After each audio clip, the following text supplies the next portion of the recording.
शिव शब्द का अर्थ है वो जो नहीं है। जो नहीं है वो एक विशेष समय पर घटित नहीं होता, वो किसी चीज के जरिए घटित नहीं होता, वो बस मौजूद होता है। इसीलिए शिव थे। सृष्टा ब्रह्मा आए और उन्होंने सृजन शुरू किया तो अनेक आकाश गंगाएं, ग्रह, जीव, इंसान ये सभी उनसे निकले। सृष्टि का चक्र शुरू हो गया। शिव जो स्थिर बैठे थे ने अपनी आंखें खोली और सृष्टि को देखने लगे। जब उन्होंने सृष्टि को ध्यान से देखा तो उन्होंने देखा कि लोग अलग अलग स्तरों पर तमाम तरह के संघर्षों, पीड़ा, दुख, कष्ट से गुजर रहे हैं। यहां वहां थोड़ा बहुत सुख और खुशी थी। तो जब उन्होंने ये देखा उन्हें सृष्टि अच्छी नहीं लगी। उन्होंने चारों ओर देखा, फिर उन्होंने देखा कि ब्रह्मा को अपनी सृष्टि पर बहुत गर्व है।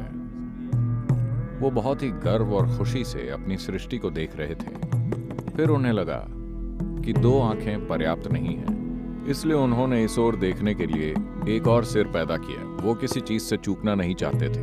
फिर उन्होंने एक और सिर पैदा किया, फिर एक और, फिर उन्होंने एक पांचवा सिर पैदा किया जो उनके गर्व के लिए एक ताज की तरह था। किसी खास चीज को देखने के लिए नहीं, बस एक और सिर को ताज की तरह पहनने के लिए। जब शिव ने देखा कि ब्रह्मा ऐसी दुख भरी सृष्टि को देखकर इतने खुश हो रहे हैं तो उन्हें बहुत गुस्सा आया। वो ब्रह्मा पर झपटे और उनका पांचवा सिर उखाड़ दिया।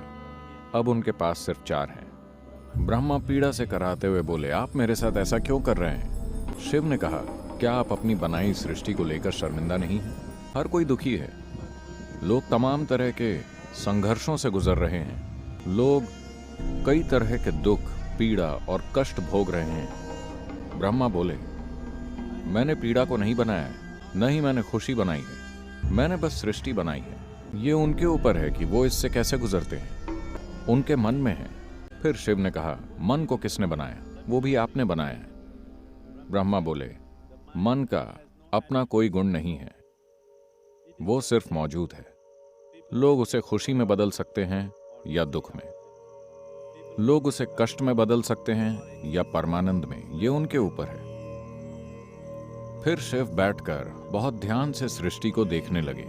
उन्होंने हर जीव को ध्यानपूर्वक देखा और फिर अपने मन को जानना चाहा। इसलिए उन्होंने अपनी आंखें बंद कर ली और अपनी ही सृष्टि, अपने मन की प्रकृति को देखने लगे। और जब उन्हें आत्मज्ञान हुआ, जब उनका आत्मज्ञान एक विशेष संपूर्णता पर पहुंचा कि वास्तव में सृष्टि गुणहीन है, हर व्यक्ति जो चाहे वो बन सकता है, मन गुणहीन है।